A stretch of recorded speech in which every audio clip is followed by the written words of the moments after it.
kehidupan berkumpul, kemudian bikin karya bareng gitu, tampil di tempat-tempat kampus atau di luar kampus itu sesuatu yang udah biasa ya. Nah tapi saya melihat itu seringkali seperti berserakan aja gitu, nggak ketemu dalam satu ruang yang rutin kita ngobrol apa gitu dari pagi sampai malam gitu kan.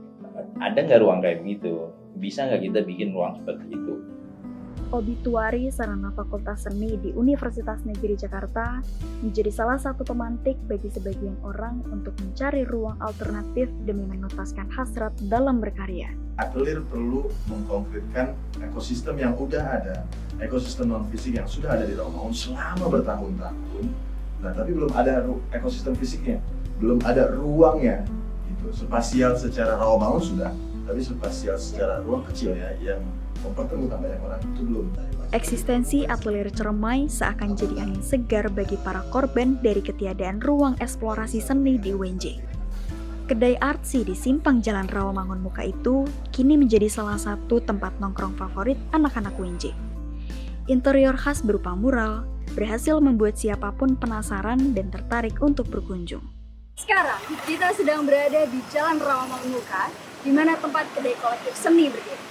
Kita akan mengulik catatan perjalanan mereka di titik 0 Transformer. Saya Silviana Tridamayanti, selamat datang di Titik Berkabut Season 2.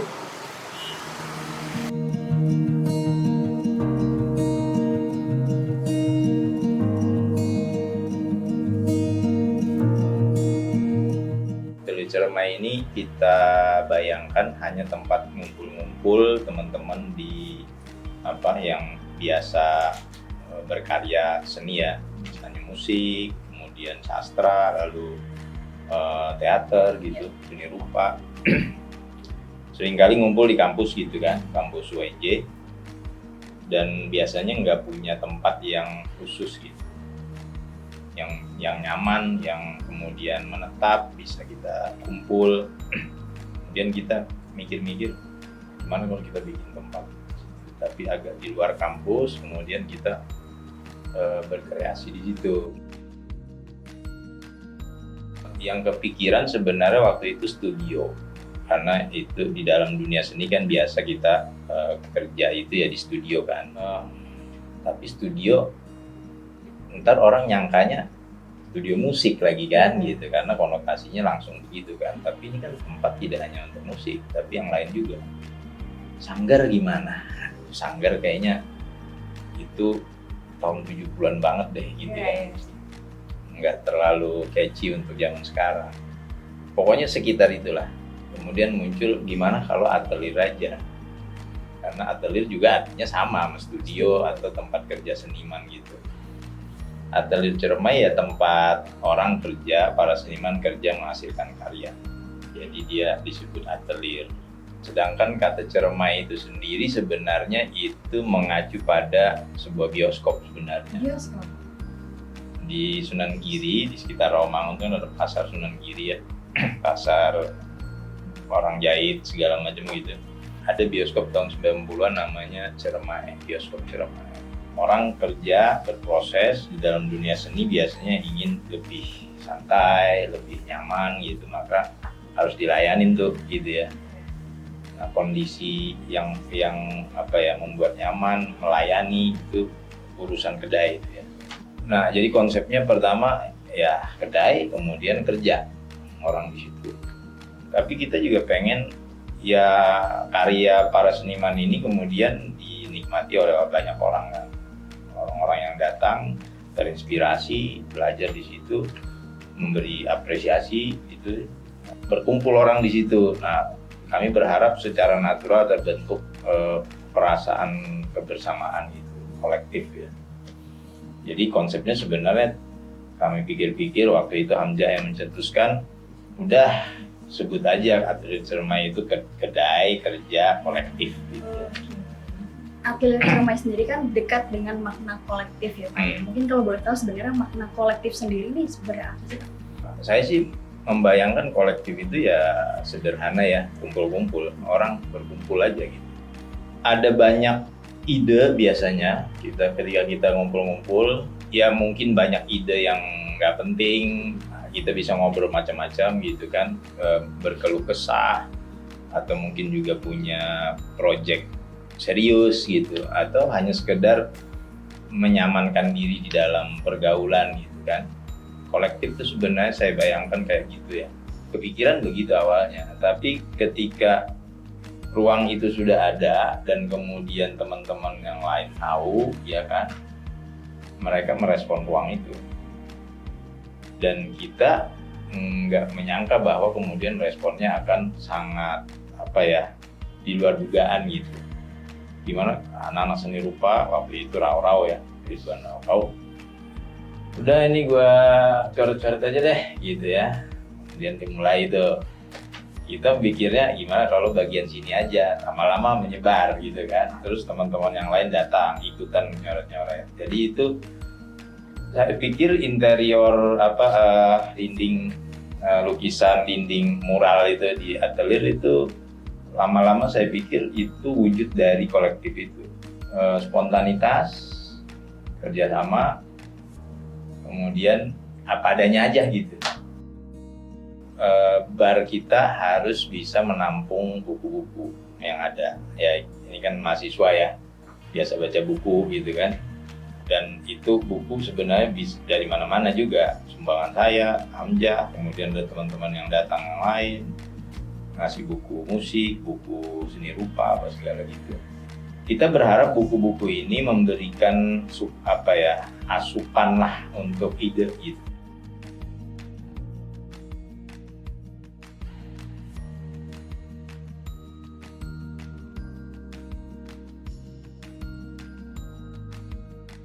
Atelier itu kayak etalase kekaryaan teman-teman gitu.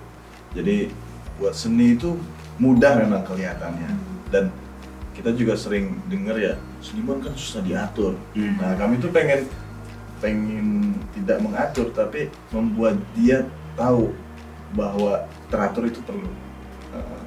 Membuat seniman-seniman itu bisa ngomong tentang karyanya minimal, atau bagaimana ia bertukar pikiran mengenai persiapan karyanya. Nah, hal itu yang kayaknya Rawamangun belum punya ya, Mbak. Dalam hal ini mungkin kami berlatar dari sebuah kampus yang antara pilihannya dilematis ya, mau jadi guru atau mau jadi orang yang memang murni di suatu bidang gitu. Nah seni itu tidak menjadi salah satu opsi yang bisa membuat kita survival gitu dalam hal ini konteks kehidupan secara umum ya. Tapi kita semua tahu gitu ya, nggak hanya di kampus kami kita dulu gitu, bahwa berkesenian itu menyenangkan. Ini kan kayak gerakan apa ya, gerakan senang-senang, tapi gimana caranya senang-senang tapi menghasilkan gitu. Makanya awal mula dari situ, akhirnya kita bikin kafe kan. Jadi dengan konsep tadi kerja kolektif, bagaimana caranya ruang tetap berjalan, namun secara otomatis atau autopilot jalan, tapi kita nggak keluar modal. Gimana caranya keluar duit tadi? Makanya kita bisnis dengan kerja tadi, gitu, dengan menggunakan kedai sampai akhirnya kita gabung. Dan gue juga nggak serasa juga sih, udah 3 tahun ya.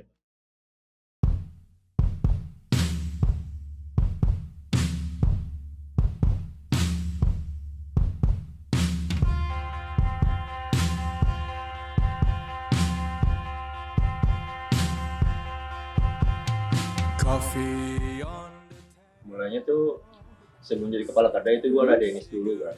Jadi ladenis itu orang yang meladeni gitu. Orang yang meladeni pembeli-pembeli. Jadi akhirnya atelier menyebutkan nama ladenis sebagai orang yang melayani pembeli gitu. Gue kenal orang-orang atelier itu berangkat dari teman nongkrong di kampus ya.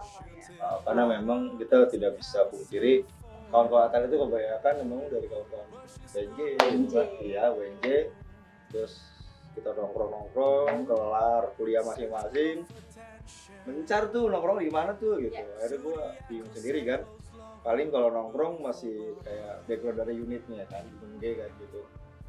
Ya sudah, akhirnya gue ketemu orang-orang yang membuat atelier gitu, gue masuk di furniturnya, terus kenal, ngobrol, terus akhirnya atelier jadi. Gue sebagai orang yang datang membeli menu-menu, ngobrol sama kawan-kawan, tetap masih dengan ngomongin sastra gitu, karena memang kita juga menyukai sastra, tepatnya puisi gitu, dan beberapa seni sastra lainnya gitu.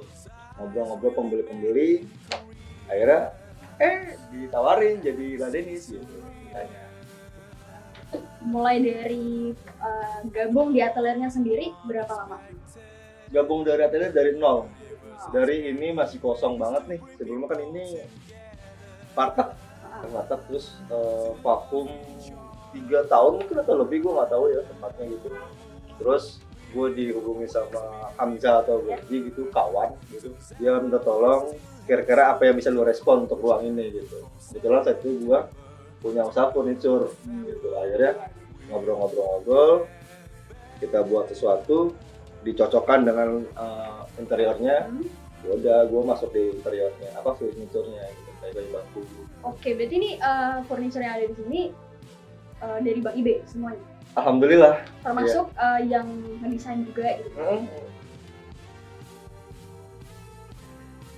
Sebenarnya apa sih Bang peran dari kedai ini sendiri untuk atelier? Kalau kedai itu arahnya ke kita juga harus bayar sewa kan? Iya. Gitu kan, untuk tetap atelier itu eksis di Rawamangun dan sekitarnya. Ya, atelier bisa menarik orang-orang untuk datang ke kedai beli, itu juga menjadi kayak dua-duanya saling berhubungan dan saling menutupi gitu. Bagaimana caranya kita membuat itu selaras, kalau seperti itu. Oke, berarti sebenarnya fokus dari tujuan utama kedainya sendiri bukan sebagai sarana bisnis, tapi lebih kepada pendukung dari program-program yang ada di atelier ini. Betul, mendukung, membuat, mewadahi kawan-kawan untuk tampil kesenian. 2 weeks later, when the moon rests between clouds, white stand on the head. Ya, ketika aku masuk nih Bang ya, ngelihat nama-nama menunya nih keren banget, kayak Iskinti, Liciti, itu kan ada orang bingung nih. Sebenarnya tuh siapa sih Bang yang menginisiasi nama minuman, makanan yang ada di sini? Kalau menginisiasi, gue nggak tahu pasti ya. Karena tapi yang jelas orang-orang terdahulu atelier nih yang menginisiasi, mengusung nama-nama itu, dan gue melihatnya dari nama ini kan ada yang serius orang gitu. Kayak ada Isminti dan Kabla gitu kan, gue paling banget tahu tuh gitu. Kalau Kabla itu artinya kan kobra ya, sebelum ya minuman fermentasi jamur teh gitu. Kalau kita searching mungkin namanya kombucha. Nah ini hasil sendiri buatan dari atelier gitu kan, brand keroknya. Nah kalau Isminti kan ya isdonin sama teh ya kan. Minnya kebetulan memang hasil kebun sendiri. Oh gitu. Itu nanam sendiri kita.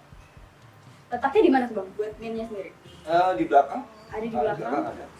Itu yang menanam Bang Misat ya, yang keroknya gitu. Awal dari buka kedai itu pasti butuh barista atau mungkin kalau di sini sebutannya ladenis gitu ya Bang. Nah itu mungkin gimana cara diambilnya, atau mungkin apakah dari mahasiswa kah atau gimana prosesnya? Iya. Kalau angkatan pertama itu mahasiswa iya. semua, ya mahasiswa aktif ya. UNJ atau? UNJ. Ada yang kebanyakan masih kuliah. Ada yang udah lulus juga sih, tapi dia bukan bagian dari Ladenis, tapi kawan-kawan juga gitu. Terus kalau rekrutmen paling workshop kali ya, workshop cuma beberapa kali ketemuan itu, udah langsung jalan seterusnya gitu. Karena memang ini bukanya dari sore, artinya paginya itu mereka punya aktivitas lain gitu. Part-time jatuhnya? Iya, artinya part-time. Dan kawan-kawan yang menjadi Ladenis itu kawan-kawan sebelumnya memang sudah mengenal gitu. Pernah terlibat produksi barang kesenian di kampus gitu. Kenyataan memang background-nya itu berkesenian. Like the moon reflects in the water, but a sparks of love running with you. Oh darling Rosie, my unique darling, my sexy wannabe, perfect companion to my career. So you're sexy, perfect, you're my unique soul. Your lovely lights, your love for me, brilliant. How could I look another when our unique turning? Love is so strong. I love you, lady.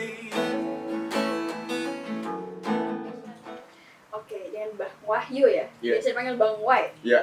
Oke, di sini gimana sih Bang awal mulanya kenal sama atelier, dan Bang Wai ini kan juga ladenis di atelier ya? Iya. Itu gimana prosesnya Bang, kalau boleh tahu? Gue berawal dari orang yang bukan siapa-siapa ya. Iya. Kebetulan diajakin nongkrong sama temen, nah dia ngajakinnya ke sini. Karena gue pengen banget dan gak ada teman, ya udah. Sebenarnya gue juga pengen nongkrong sini, coba gue gak ada teman, ya udah. Jadi nongkrong lah ke sini. Pas gue awalnya nongkrong sini, ketemu sama Bang Gozi, diajakin ngobrol lah. Terus dia ngejelasin atelier itu tempatnya kayak gimana. Dan akhirnya gue mikir, kayaknya gue bakal nongkrong sini terus deh Bang. Udah. Bang Wai selain jadi ladenis di atelier ini, kira-kira kesibukan sekarang tuh lagi apa Bang? Kesibukannya kalau pagi gua kerja di Iya. salah satu perusahaan di bidang pendidikan. Wow. Iya, untungnya sih WFA. Udah, terus sorenya jadi ladenis. Ladenis. Abis jadi ladenis malamnya jadi anak band. Jadi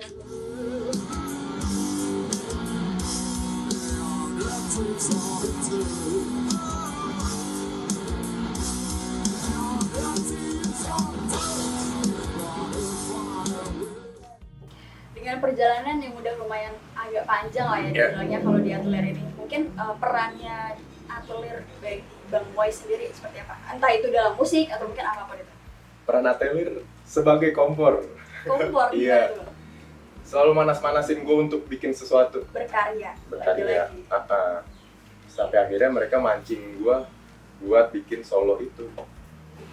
Karena gue kebingungan kan, aduh gimana ya cara bikin solo. Jadi tiba-tiba gue kepikiran gini, atelier kan ruang kolektif.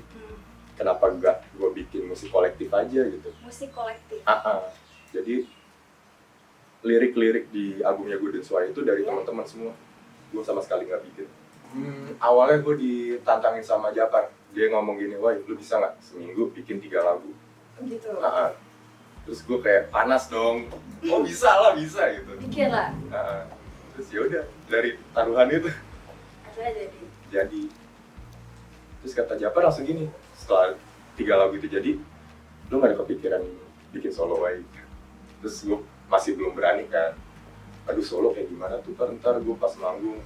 Apalagi kan gue lirik sama sekali belum nggak bisa bikin kan. Kata Japar bisa. Udah lu bikin aja dulu. Ya udah dia bikin. Yang tadinya niat gue cuma mau bikin 4 lagu, tiba-tiba jadi 9. 9. Sekarang berarti udah 9 Udah 9. lagu. Udah tampil di mana cuma buat Golden Sway sendiri? Golden Sway itu awalnya di atelier, terus minggu depannya di Bekasi, lusanya di Bogor.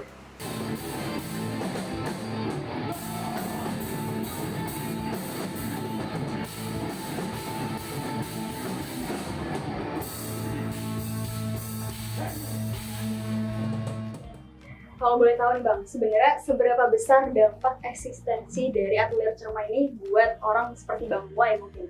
Mungkin buat teman-teman juga yang pengen berkarya di atelier Cermai itu seperti apa? Gue berasa banget sih dampaknya. Kalau dari gue emang makin kepancing buat bikin sesuatu kan. Dan banyak teman-teman gue yang tadinya malu buat bikin karya, jadi kayak aduh gue pengen kayak lu dah gitu. Gue pengen bikin lagu sendiri dong. Ayolah ngeband. Jadi semangat untuk berkaryanya tuh ada lagi semenjak ada atelier. Mungkin dari Bang Wai sendiri punya saran gak nih buat peminat seni di luar sana yang mungkin ingin berkarya tapi nggak punya wadahnya gitu Bang? Ada sesuatu yang pengen lu buat, datang aja gitu. Gak usah takut. Jadi banyak temen gue yang pengen main kesini cuma masih gak enakan. Ya tenang aja sih gitu. Datang aja, Datang kita aja. sama-sama buat bareng-bareng. Iya. Dari melalui program-program yang ada di sini, terutama banyak tuh ya Bang programnya kayak seni. Iya, gak musik doang gitu. Sastra, teater, film, seni rupa, musik, 5.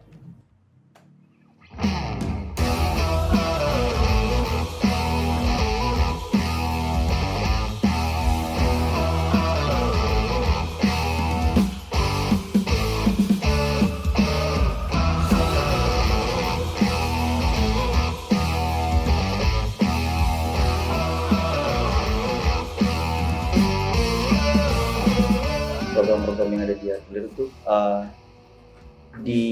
digarap, disiapkan dan digelar untuk 5 bidang kesenian yang setelah kayaknya di tahun pertama sih mulai banyak respon yang akhirnya itu tadi bisa memunculkan teman-teman dari kolektif lain, dari ruang-ruang lain yang akhirnya kita bisa kolaborasi untuk bikin program itu sendiri.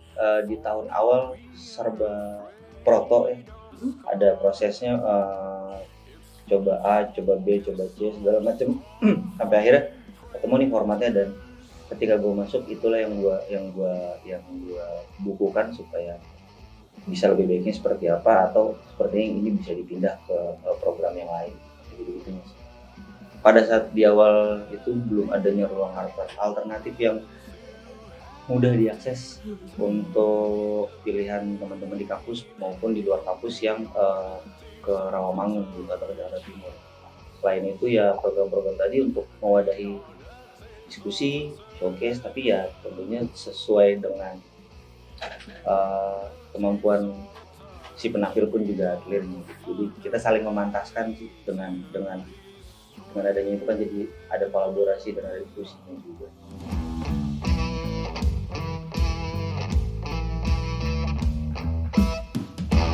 We are sick people like moderns with right things on intention. Atelier Cermai, ruang kolektif seni yang memelihara makna di setiap sudutnya. Sentuhan indah pada tembok pusaka di Simpang Rawamangun Muka, kedai minimalis yang penuh filosofis, sampai kisah bertuah dari para tetua. Semua ada di Atelier. Gue Atelier Cermai tuh kayak ziarah ya, tempat gue ziarah dan semua makam keluarga gue di Rawamangun. Gue jarang banget ziarah ke makam keluarga, tapi mereka pasti tahu gue ada di Rawamangun. Ada semacam ziarah, kalau gue lebih menyebut ziarah ya, ziarah yang selalu gue lakuin dan itu personal banget. Atelier bisa ngebikin gue jadi orang yang lebih berani lagi. Kan gue anaknya introvert banget ya, gue pemalu sih orang. Kalau ditanya gue suka, iya bang, iya gitu. Jadi sampai akhirnya gue bisa lebih aktif lagi buat interaksi sama orang. Kesan seni yang melekat menjadikan Atelier sebagai rumah bagi para pegiat seni dari seluruh koloni. Apa arti Atelier Cermai sendiri bagi Bang Jafar? Ring tinju, karena di dalam ring tinju masih ada keringet, tawa, tangis, pelukan, pukul-pukulan juga ada. Yang pertama, Atelier itu adalah rumah buat gua, rumah. Kedua adalah tempat mengembangin diri gua. Makin yakin bahwa gua bisa berkarya di sini, gitu. Terus akhirnya karya bisa dibawa keluar kemana-mana, terus seperti itu. Punya dukungan yang kuat dari Atelier Cermai. Betul. Atelier adalah wadah bagi yang membutuhkan ide, jeda, atau canda.